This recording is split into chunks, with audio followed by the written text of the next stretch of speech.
Pinnacle Tower wasn't the kind of place where mistakes happened. Everything and everyone served a purpose. From the polished marble floors to the elevator chimes echoing like clockwork, every detail screamed precision control perfection. The people who walked those halls were no different. Men in tailored suits, women in sharp heels, all with Bluetooth earpieces and coffee cups that somehow always appeared in their hands before they even asked.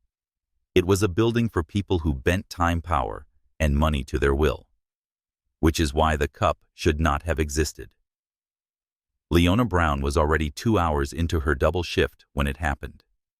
The hospital night shift had left her eyes burning and her spine tight, but she still showed up at Beans & Co., the chic little cafe tucked into the tower's high-end ground floor, because tuition didn't care how tired she was. She wore her exhaustion like a second skin. But she moved with practiced grace, refilling syrups, checking the pastry case, ignoring the ache behind her knees. It wasn't glamorous, but it was hers. Her grind. Her way forward. The automatic doors opened with a hiss, and a cold November gust rushed in, along with a ripple in the morning's rhythm. First came the security detail, 3 men in dark suits scanning the room with curt efficiency. Behind them walked a man who didn't need to be announced. Julian Hart. At 26, he was the youngest CEO in Hartwell Group history. A name on magazine covers, a face engineered by God and camera angles alike. 6 foot something of sharp bone structure, icy gray eyes, and a jawline that looked like it could cut through silence. His presence arrived before he did. He didn't walk into a room, the room made space for him. Leona had seen him before. Same time, same order. Black coffee, no sugar, no eye contact. He was a fixture of the mornings. A handsome ghost with a bank account the size of a small country. But this morning, something was different. On the counter, precisely in front of where Julian always stood, was a single cup of coffee. A simple paper cup with a handwritten name across it in thick, curling ink. Julian. Leona blinked. She hadn't written it. No one on shift had. And no one ever dared pre-make his drink, let alone scrawl his first name like they were old friends. Julian paused in front of the cup. His eyes narrowed slightly, but his face gave nothing away.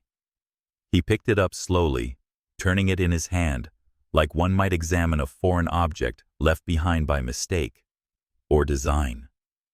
"This mine?" he asked, voice smooth, low-laced with something unreadable. Leona stepped closer, her heart beating a little faster. "No. I mean, I didn't make it. No one here did." His eyes met hers, direct, unblinking. For a moment, she felt like he was looking through her, searching for something behind her skin. But it wasn't threatening. It was curious, intense. Then who did he ask? She shook her head. "I don't know." Julian didn't answer. He just kept looking at her like he was trying to place her. Not in a flirtatious way. Not even in a business way. In a way that said, "You remind me of something I forgot to remember." And then, chaos. His security team lunged forward, snatching the cup from his hand. One of them barked something into a walkie. Another held up a scanner. The cafe fell into a stunned silence. A soft flutter of paper broke it. A tiny slip had come loose from the base of the cup and drifted to the floor. Leona bent down before anyone else could reach it. She picked up the note, Hart thudding, and read it aloud before she could stop herself. "Don't trust anyone in this building." A second passed, then a third. Julian turned sharply. One of his guards reached for the note, but Julian raised a hand, palm firm. "Let her hold it." Leona's eyes met his again. This time, she saw something flicker beneath the surface, a crack in the polished stone of his face. A hint of alarm, a shadow of vulnerability. He wasn't just confused. He was concerned. And she was now somehow involved. The rest of the morning spun itself back into normalcy, or at least an imitation of it. The cup was confiscated. The cafe manager was questioned. Leona was asked to fill out a report she couldn't quite explain. But the echo of those words, "Don't trust anyone," clung to the walls. She couldn't stop thinking about the look on Julian's face. The way he'd stared at her, not like a barista, not like a stranger, but like someone who might matter, or like someone who had already mattered, but neither of them knew it yet. And then there was the message. Was it meant for him? For her? For both? Why hide it in a coffee cup? Why now? By the time her shift ended, the adrenaline had worn off and the exhaustion from her hospital shift had come back in full force. But she didn't go home. She walked slowly through the side streets of Midtown, letting the wind cool her thoughts. She tried to tell herself it was all a mistake. Maybe some weird prank. Maybe the name was for another Julian. Maybe this was just what happened when powerful people got paranoid they saw ghosts in coffee foam. But she didn't believe that. Not really. Something was wrong. And maybe the most unsettling part wasn't the note, or the mystery. It was that for the first time in her carefully structured, overworked, underpaid, ambitious, exhausted life, she was seen. Not just by anyone. By him. And now, she was caught in something far bigger than herself. That night, as Leona lay in bed, her phone buzzed. Unknown number. No contact. No name. One message. "Thank you for not handing it over." No punctuation. No signature. She stared at the screen, heart hammering. Was it Julian? One of his people? Someone else entirely? Was this a thank you or a warning? Her finger hovered over the screen. Delete it, ignore it, pretend nothing happened. But she didn't. She replied, "Who is this?" 3 dots appeared, then disappeared, then silence. The message never came. But sleep never did either. Outside her window, the city lights blinked like secrets waiting to be discovered. And somewhere high above in Pinnacle Tower, the man with the perfect suit and the guarded eyes was staring out at the skyline, asking himself the same question she was. Who put the cup there? And why does it feel like everything is about to unravel? The next morning, Leona arrived at the cafe 15 minutes earlier than usual. It wasn't about the money today, or even the shift. It was about the message. She hadn't slept. Not really. The phone screen still burned in her memory. That single message, that eerie timing, the fact that someone somewhere had her number and knew what she had done or didn't do. And the worst part, she wasn't sure she regretted it. She tried to shake the thought, the coffee grinder whirred to life. She cleaned counters already clean, checked inventory that didn't need checking. But she couldn't stop glancing at the door. At 7:03 a.m., he walked in. No security detail this time. No entourage. Just him, Julian. He wore a dark navy coat over a charcoal suit, snow-dusted shoulders, and that same unreadable expression. But something about him felt quieter today, less like a corporate giant, and more like a man who hadn't closed his eyes all night. He didn't speak at first, just stepped up to the counter and placed both hands flat on the wood. No phone, no wallet, just him and that steady gaze. "Morning," she said softly, pretending her pulse wasn't sprinting. Leona. Her name spoken low and sure made something shift in her chest. "You know my name," she said, surprised. He gave a slight nod. "I make a point of knowing who makes my coffee." It was a lie, or at least not the whole truth. She'd seen the way he moved through life, detached, minimal, focused. He didn't remember people like her, people who existed in the peripheral, but she let it go. "Black coffee, right?" she said, already reaching for a cup. "Not today." She paused, looked up.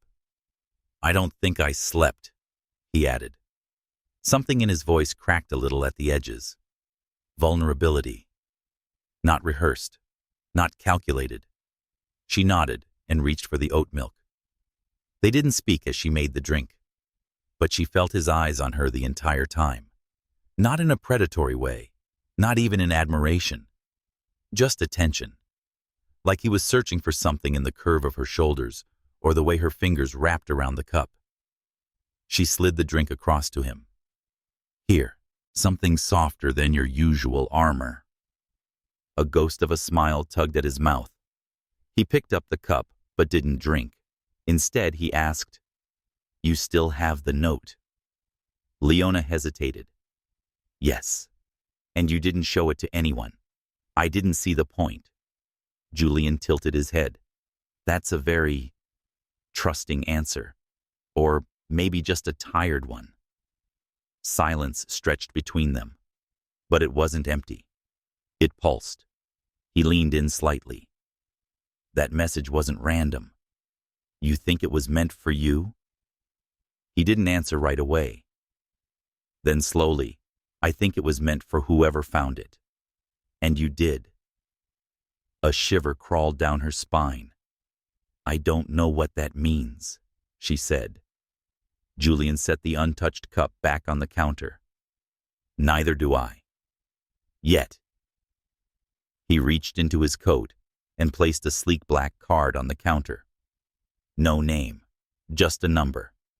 "If anything strange happens," he said, "call this." "Is it your number?" "It reaches me." Leona looked down at the card, then back up, but he was already walking away. No goodbye, no thanks. Just the fading sound of his footsteps on polished tile. That afternoon, as she exited the staff hallway, someone was waiting by the alley door. He was short, olive-skinned, and wore a delivery jacket too thin for the weather. But his eyes were sharp. "Leona Brown?" he asked. Her stomach dropped. "Who's asking?" The man smiled. "Just someone doing a favor." He held out a manila envelope. She didn't take it. "What is that?" "Let's just say, it's a story someone doesn't want told." He tucked the envelope onto the crate beside her. "Be careful who you trust. Not everyone wears suits to hide their lies." Then he was gone. Leona stared at the envelope. Her hands shook slightly as she opened it. Inside were three things: a photo of Julian Hart shaking hands with someone whose face had been blacked out, a financial report with red circles around irregular fund movements, and a copy of her hospital ID badge with the word Target written in red ink. She dropped the envelope. Her mind reeled. Was this a warning? A threat? A test? She thought of the note, the cup, the man who knew her name before she said it. Julian had seemed real this morning, human. But now, she wasn't sure if he was the one being hunted or the one doing the hunting. The wind picked up, scattering one of the papers at her feet. She didn't chase it. She just stood there, eyes on the card in her pocket, and wondered which version of him she would find if she dialed the number, and if it was already too late to turn back. Leona didn't sleep for the second night in a row. She tried. She lay in bed, eyes shut, covers pulled to her chin, but her mind refused to settle. The envelope, its contents laid out across her tiny studio apartment, like puzzle pieces that didn't quite fit, glowed in her memory like embers. Julian Hart. The man with the unreadable eyes and the voice like slow thunder was either hiding something monumental or being hunted by someone who wanted her to believe he was. And somehow she'd become the middle of it all. She thought about the way he'd said her name, the note, the card, and more than anything, the photo, his hand in a handshake with someone erased, as if their identity alone could undo everything. The next morning, she hesitated outside the cafe. Beans and Cumberty had always been her quiet space, her place of stability. Even when she was scrubbing espresso machines on 4 hours of sleep, it had been safe. Now, it wasn't. She stepped inside anyway. Routine was its own kind of armor. It wasn't until her lunch break, when the lull between customers stretched a little longer than usual, that she noticed him. Not Julian. A man seated by the window. Light beard, dark turtleneck, holding a phone he never once looked down at. His gaze flicked to her the second she turned. She looked away. She wasn't paranoid. At least, she hadn't been. But something about the precision of his attention made her skin prickle. He didn't order anything, just sat there. She wiped down a table. He watched. She rang up a customer. He watched. At one point, she dropped a spoon. As she bent to retrieve it, she dared a glance under the counter. He was still watching. It was a subtle kind of threat, the kind that pretended to be nothing at all. He knows, she thought, or he wants me to think he does. She reached into her apron pocket. The card was still there, cold and sharp-edged like a blade. Call it, her instincts whispered, but another voice, quieter and crueler, whispered back. Are you sure he's the one who can help? She gripped the edge of the counter, breathed. When her shift ended, she exited out the back. The alley was quieter than usual. Only the buzz of a flickering neon sign and the soft hush of traffic blocks away. She tightened her coat and walked faster. She didn't hear the footsteps until it was too late. Ms. Brown, a voice said behind her. She turned sharply. The man from the window was standing in the mouth of the alley. Do I know you? She asked, proud that her voice didn't shake. He smiled faintly. Not yet.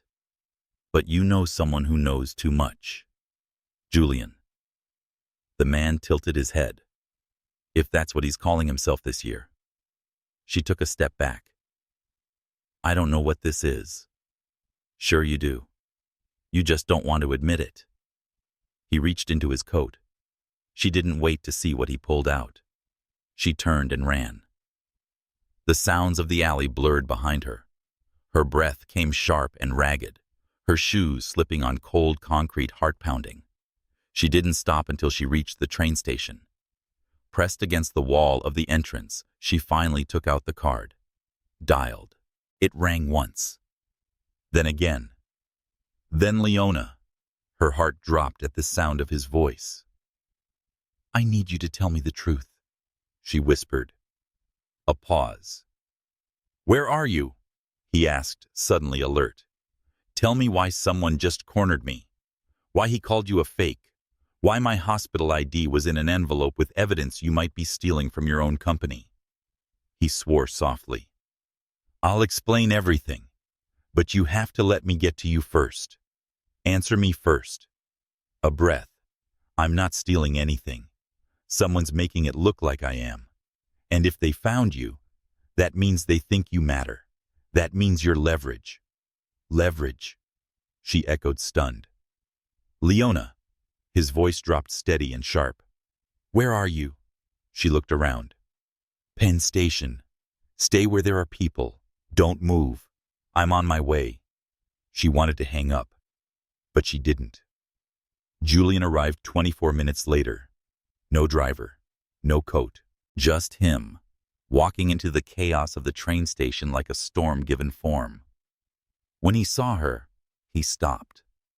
His eyes swept over her face, her hands the way she was pressed into the wall, like she was still trying to disappear. You're shaking, he said, voice softer now. She didn't answer. He stepped closer. Not enough to trap, just enough to ground. I'm sorry you got pulled into this.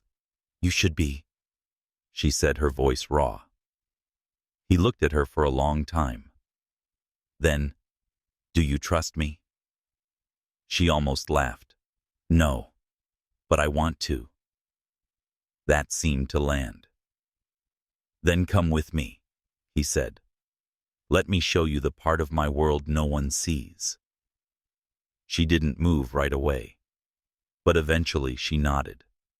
And this time, when they walked side by side, she noticed something new. Julian Hart didn't walk ahead of her. He walked with her, like an equal, like he didn't want to lose her in the crowd. The elevator to Julian's penthouse moved so quietly that it felt more like falling through air than ascending a skyscraper. Leona kept her arms crossed tightly over her chest, a protective gesture that didn't go unnoticed. Julian stood beside her, saying nothing. The silence between them wasn't awkward, but charged like electricity building up before a lightning strike. She could feel his presence in the small space, calm, careful, and impossibly controlled. When the doors finally opened, what greeted her was not what she expected. No sterile corporate suite. No sleek, soulless billionaire lair.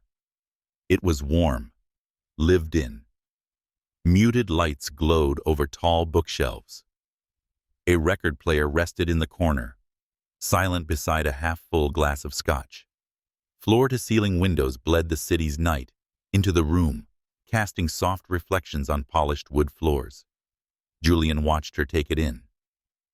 "Not what you pictured. Honestly," she said, stepping inside. "No. I expected more glass, less soul." He gave a quiet laugh. "I get that a lot." She turned to face him. "You said you'd show me the part of your world no one sees. I'm assuming that's more than expensive decor." Julian nodded once, then walked toward a cabinet tucked beside the fireplace. He pulled out a file thick with creased paper and redacted lines. He placed it on the coffee table between them. 2 years ago, he began someone inside Hartwell, started moving money offshore. Not a lot at first, just enough to blend in with quarterly noise. By the time I took over, millions had gone missing. But it had been buried so deep, no one above or below noticed. Leona sat down across from him, her eyes on the file. "You think it's someone close to you? I know it is. Then why not expose them?" His jaw tightened. "Because, whoever it is, they're not working alone. Every time I get close, someone else disappears, or evidence gets rewritten. Rewritten digital records, financial trails, even email threads. It's like chasing a ghost through a house of mirrors." Leona leaned back. The more he spoke, the more the picture blurred. And yet, it also started to make a twisted kind of sense. And the note in the coffee cup, "That wasn't meant for me."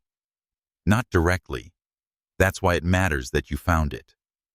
She frowned. "Why me?" He paused, looked at her. "Because the first time someone tried to warn me, they did it through someone I trusted. A driver, a woman named Clara. She disappeared a week later." Leona's breath caught. Julian lowered his voice. "Whoever this is, they like using people around me. People who seem invisible. That way I never know who they'll use next.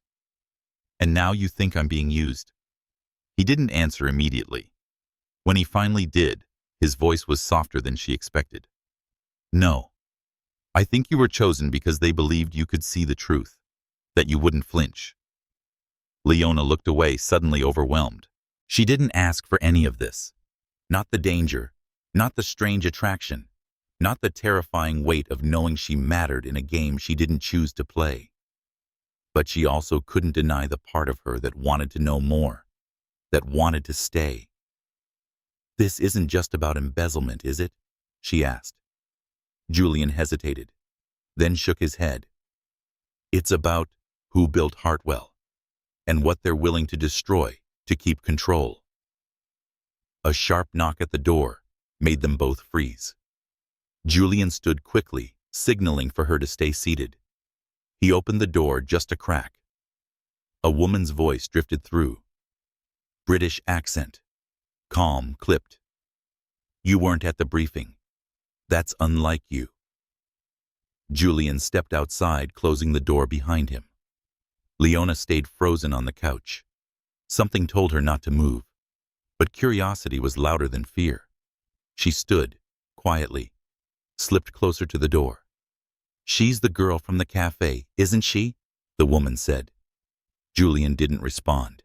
"You're making a mistake," the voice continued. "Don't confuse interest with trust. We can't protect her.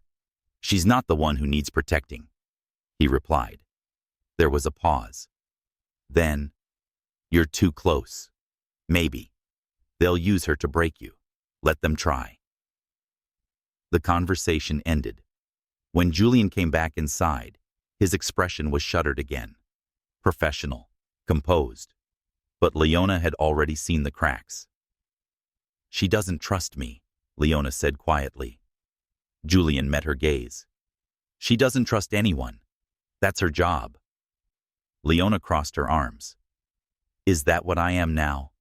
A job, risk, a liability?" "You're not a liability," he said, stepping closer. "You're the only person who hasn't lied to me in months." Silence fell again, thicker this time. He looked at her, something unspoken flickering in his eyes. "You scare me," he admitted. She blinked. "Why?"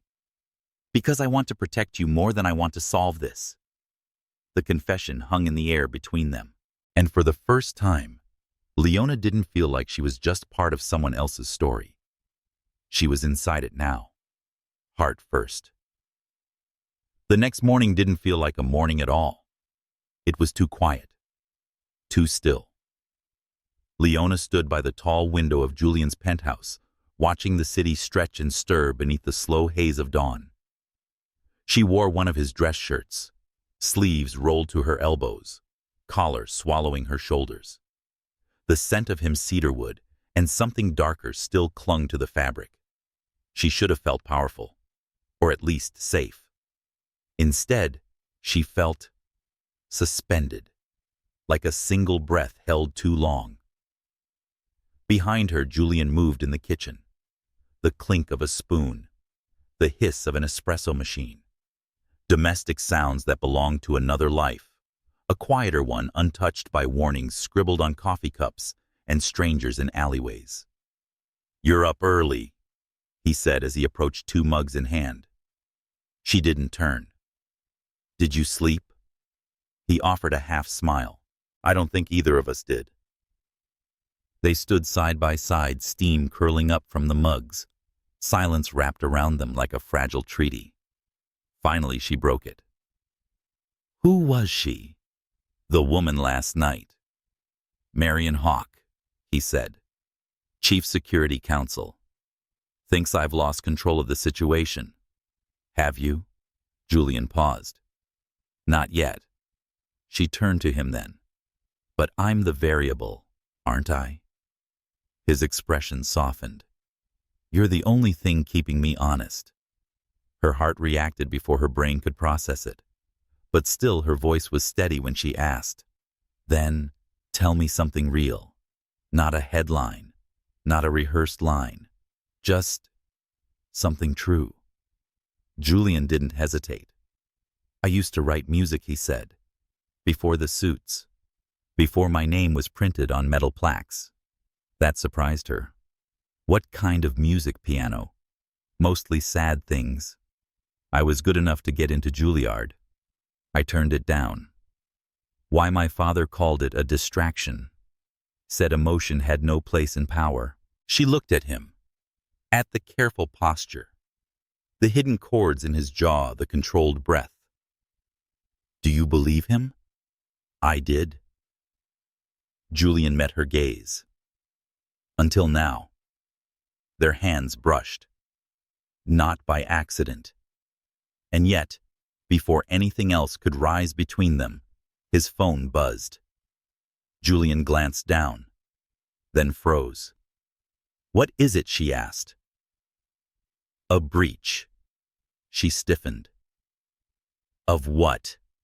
"The internal archive. Someone accessed a restricted file.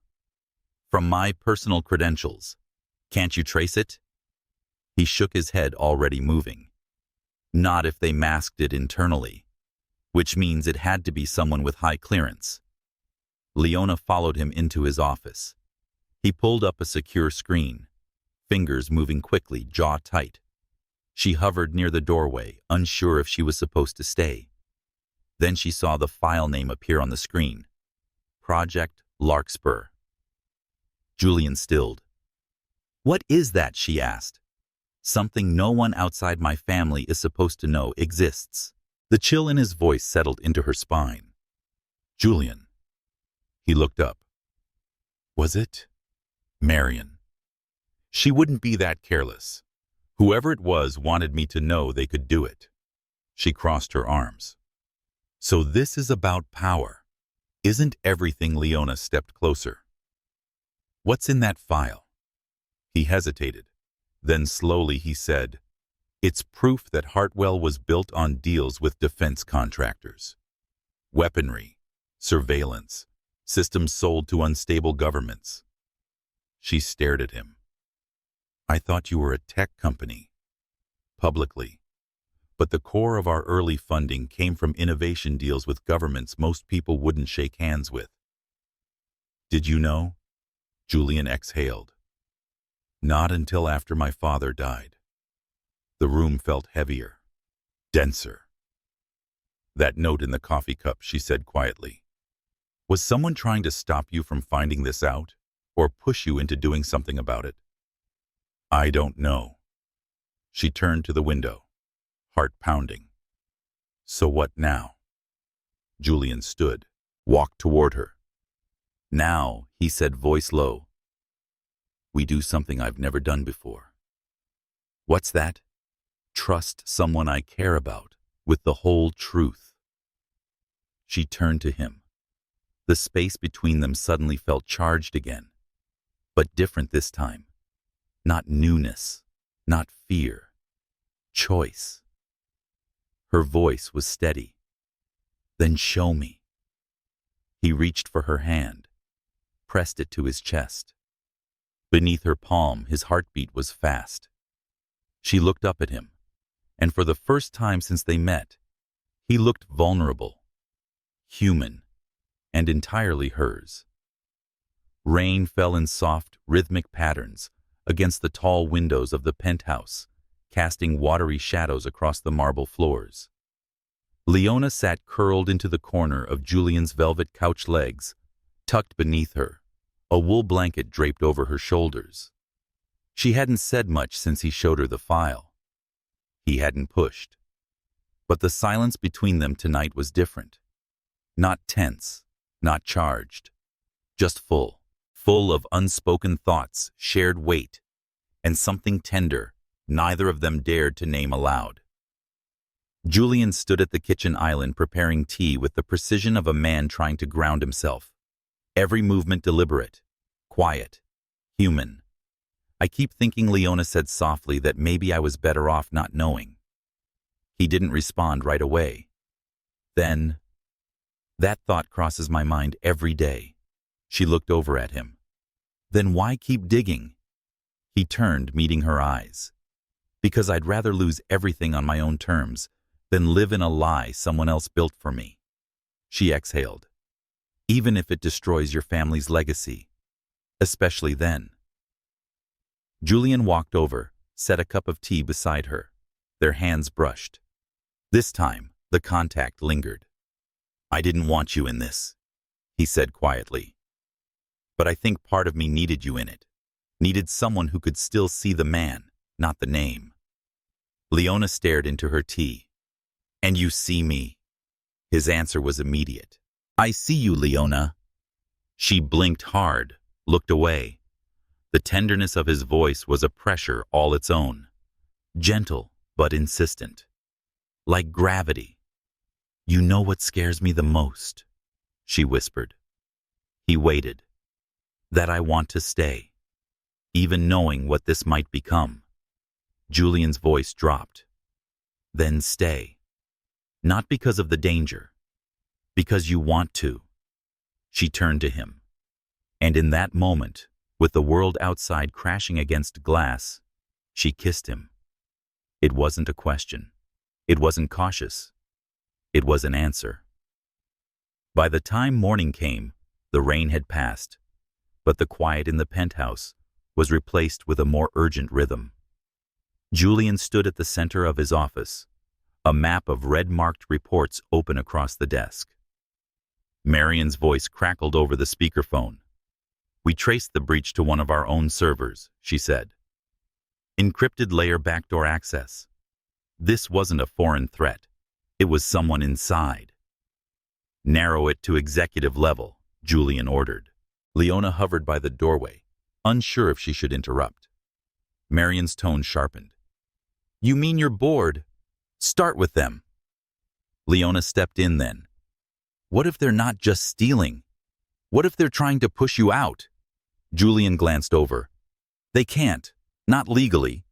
But what if they make you the scapegoat, leak the file, make it look like you uncovered it, only to blackmail them?" The silence that followed was telling. Marion spoke again, slower this time. "She has a point." Julian's expression shifted. "Then we go faster. That could be reckless. So is doing nothing." He ended the call. Leona stepped beside him, eyes scanning the documents. "You need someone to watch your back." From inside, she said.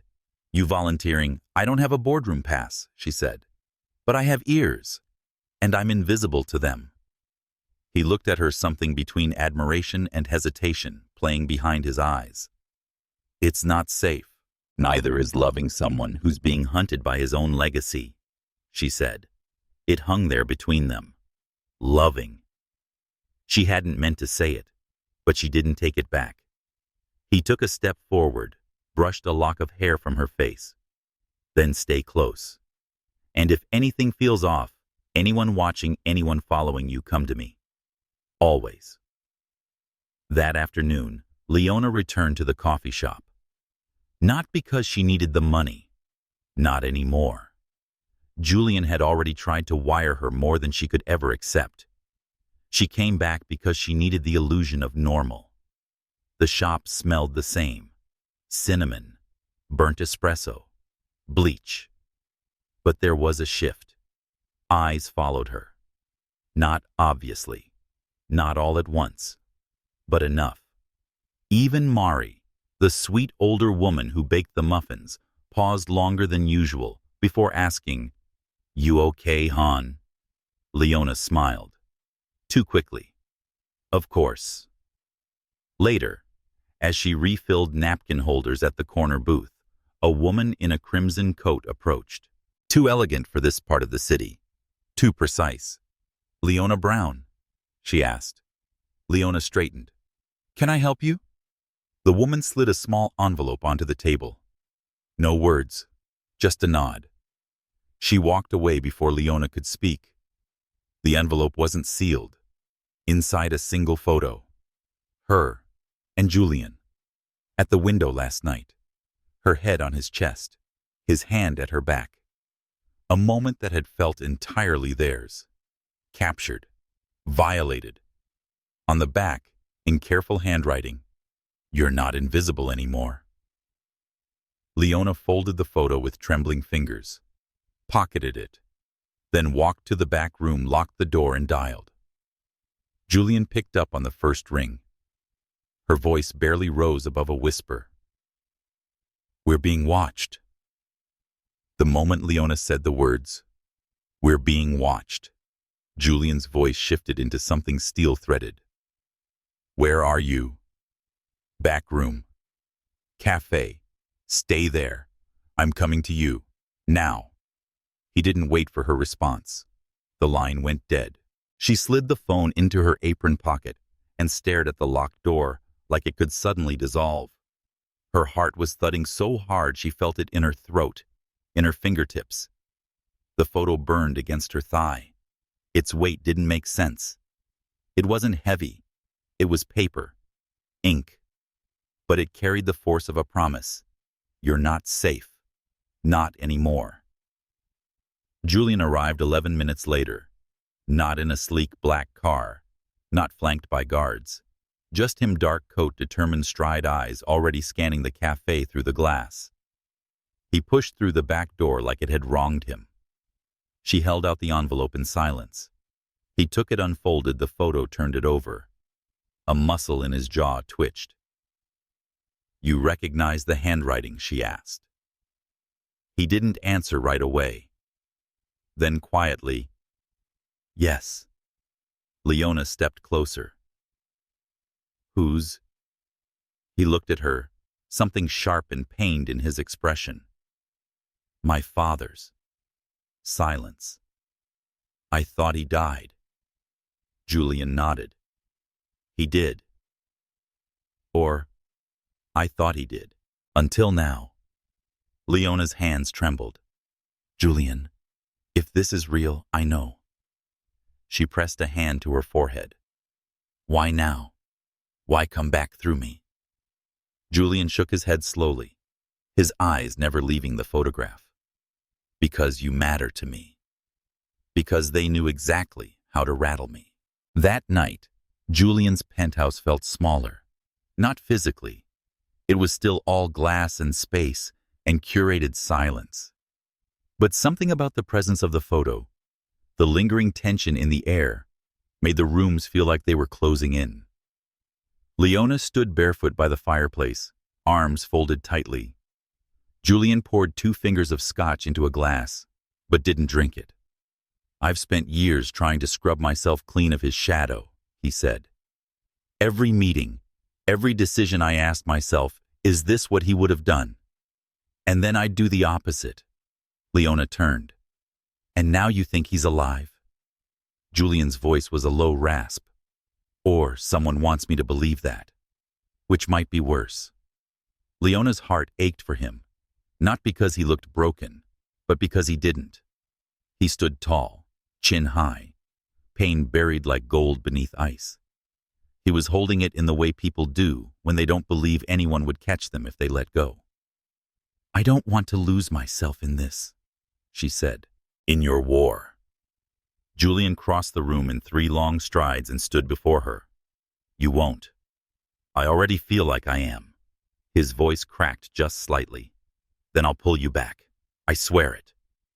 Their eyes locked, and this time when they kissed, it wasn't about escape. It was about anchoring, a silent vow exchanged through skin and breath. The next day, a package arrived. No sender. Just a sleek black envelope left at the concierge desk of the building addressed to L. Brown. Inside, a phone, already powered, already calling. She answered without thinking. Leona said, a voice she didn't recognize. "It's time you knew what Julian hasn't told you." Her breath caught. "Who is this? I worked with his father. I know what Hartwell built, what it destroyed. Why come to me? Because if you stay close to him, they'll use you. And when they're done, they'll bury you like the others. Bury me. You don't know what you're inside, Leona, but you will." Click. The call ended. That night, she confronted Julian. She didn't wait for soft music or candlelight. She didn't soften her voice. "What aren't you telling me?" Julian looked up from his laptop, frowning. "What are you talking about?" "This." She held up the burner phone. It rang the second I opened it. "And someone on the other end told me if I stay close to you, I'll end up like the others." He stood, tension radiating from every inch of him. "What else did they say? That your father built more than surveillance software. That people died." Julian ran a hand through his hair. "Leona, I didn't tell you because I didn't want to drag you into... I'm already in it.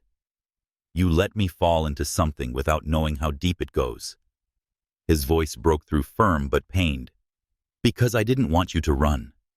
She froze. He stepped closer. "Everyone runs. Investors, friends, even family. I see their faces change when they find out the truth. But you looked at all of it and stayed. I was terrified of losing that." She stared at him, anger thinning into something more fragile. "Don't lie to protect me," she said. "That's not love. That's control." He nodded. "You're right." Silence settled between them. Then Julian stepped back. "Come with me." Where to see the part of Hartwell I never wanted to admit existed. They drove through the city under cover of darkness to an off-the-books facility registered under a shell company, a vault of records untouched since his father's death. Julian used his biometric clearance to open the doors. Inside, stacks of files, hard drives, red folders stamped with black ink. He handed her one. Leona opened it slowly. Inside were photos of test sites, surveillance blueprints, names crossed out in red. Some of these people vanished, he said quietly. Not just figuratively, literally. Did your father do this? She asked. I don't know. But the more I look, the more I realize how much I was never supposed to see. She looked up at him. You want to burn it down, don't you? Julian nodded. I want to rebuild it right, even if I lose everything doing it. She took his hand. Then I'll help you. And she meant it, even if it broke her, even if it cost them everything. They didn't sleep. The hours after leaving the vault passed in a strange haze, as if time had paused to let them breathe before the storm. Leona sat by the window of Julian's apartment, her legs drawn up beneath her, staring out into the city skyline. It was beautiful in that distant, indifferent way cities could be, all light and architecture, and promise hiding so much of the rot beneath. Behind her, Julian paced. He was on the phone again, voice tight-clipped. They moved the server. Yes, this morning. No, they didn't notify me. Get me the new location, I don't care how. He ended the call. Exhaled. Leona turned. They're circling, aren't they? He nodded. Marion confirmed it. The board knows I've accessed the vault. They're scrambling, trying to secure control of the company before I make anything public. She stood, walked toward him. So what do? We go public before they do. He said it like it was simple, like the truth alone would protect them. Leona stepped closer. Julian, are you sure? His eyes found hers, tired but clear. I'd rather be ruined than complicit. And what about us? He touched her face gently. We survive this. We survive anything. They held the press conference in the old Hartwell Library, a cavernous room with high ceilings, antique leather chairs and rows of books. No one read anymore. Cameras lined the back. Reporters whispered like birds in a storm. Leona stood just off stage, her fingers digging into the palm of her hand. Julian stood at the podium. No suit, no tie, just truth. I'm not here to defend my company, he said, voice steady. I'm here to confess its sins. He laid it all out. The surveillance contracts, the blacklisted deals, the disappearances, the evidence found in the off-the-books vault. And then he looked directly at the cameras. My name may be on the building, but I refuse to let it stand on silence. This is my line. I will not cross it. And I will not let anyone else cross it in my name. There were no applause, just stunned silence. Leona watched him from the wings, heart cracked open, aching with pride and fear. The fallout came fast. Within 12 hours, Hartwell's stock tanked. By the end of the week, Julian's executive privileges were frozen. Board members resigned. Lawyers circled like vultures. But something else happened too. People listened. Whistleblowers from other companies came forward. Journalists followed the trail. The truth didn't just shake Hartwell, it cracked open an entire industry. And amid the chaos, Leona stayed. Even when Julian told her she didn't have to. Even when Marion warned them it might get worse before it got better. Even when the threats escalated from subtle to violent. One night after a brick shattered the window of her apartment, after sirens and questions and police tape, Leona stood on Julian's balcony, the city howling below. Julian wrapped his coat around her shoulders. You shouldn't have to live like this, he said. I know. We can disappear. Go somewhere quiet. London. Portugal. Start over. She turned to him. If I wanted quiet, I never would have spoken to you that morning. He smiled. You think you spoke to me? You were the one with the weird coffee cup, and you were the one who stayed. He touched her cheek. She leaned in, and for a moment the city fell away. They didn't disappear. Instead, they built something new. Julian gave up the CEO title, declined the golden parachute, founded a nonprofit that monitored ethics in tech transparency in corporate governance. Leona helped run it, not behind him, beside him. They rented a smaller place downtown, walked to work, burned the expensive clothes, grew herbs on the windowsill. Some days were quiet, others weren't, but they were honest. One evening, long after the worst had passed, Leona sat curled beside him on their worn couch, her head on his chest. He kissed her hair. Do you ever wish we could go back? He murmured. To the coffee shop. He smiled. To before the cup, before the note, when everything was normal. She looked up at him, eyes soft. No, she said, because that version of us was safer. But it wasn't real. Julian nodded slowly. And this is the realest thing I've ever known. They sat in silence after that. No secrets, no shadows. Just two people, once strangers, now stitched together by fire and choice.